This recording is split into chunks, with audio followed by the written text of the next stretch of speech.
Hi, it's me again with Corel Tips and Tricks, and somebody sent me this really cool 3D item when he finishes it.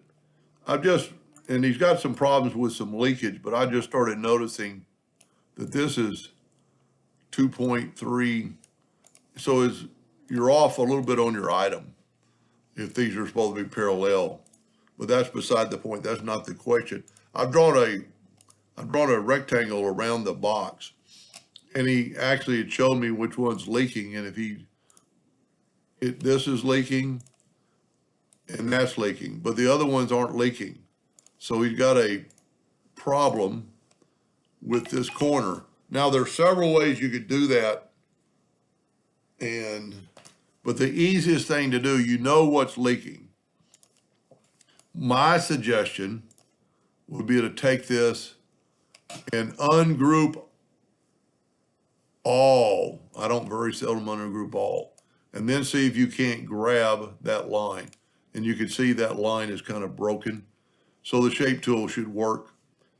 My suggestion would be to take the shape tool and stretch it out, but put it right back where it was. Take this one, stretch it out, but put it right back where it was. Stretch it out and put it right back where it was. Now we're going to do the same thing to the other end. It looks like they're right on the money, but maybe they're not. And for this illusion, you wouldn't really have to get it dead on perfect. So that might fix the problem. And it did. So what my suggestion now would be to take the virtual segment delete key and delete these extra lines so they won't get in the way. They really don't get in the way of your Smart Fill tool on the other side, but just make it better. And then this will take the Smart Fill tool. Now you can color this in and it won't leak. Pretty cool. I'm going to play around with this and try to figure out how I drew it. And I was just going to check for some more leaks. So that's one way you could fix leaks. You know, we could have, a lot of times you cannot use the, join nodes when it's coming a line off of another line. It just doesn't work. So you actually have to do that. I'm just wondering if we could have not combined it all. Go up to Object and Combine. Tell you what we'll do. Let's back up here to the file he sent me. And let's see let's back up a little bit more. There we go. So now I haven't changed anything. Let's tell you what, we'll get rid of that.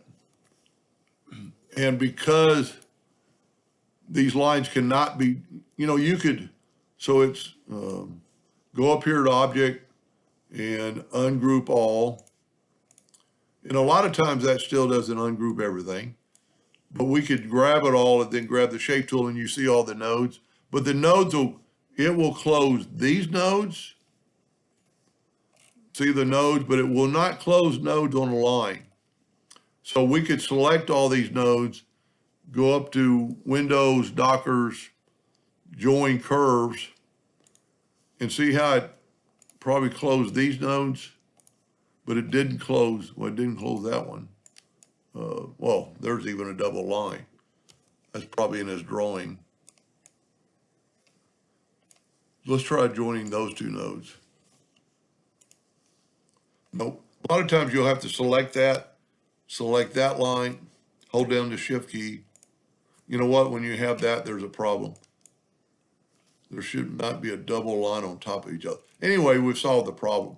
But what we're going to do, we're going to try to go here and go to Combine, and maybe it'll combine those lines. I'm going to still draw my rectangle around the box just in case it leaks. That way it won't leak outside the box. As a matter of fact, see, it's leaking. So that you're going to have to do the line trick, extend those lines. Anyway, I hope that helped them a little bit, and I might play around with this. Anyway, hope that helped a little bit. Thank you for watching.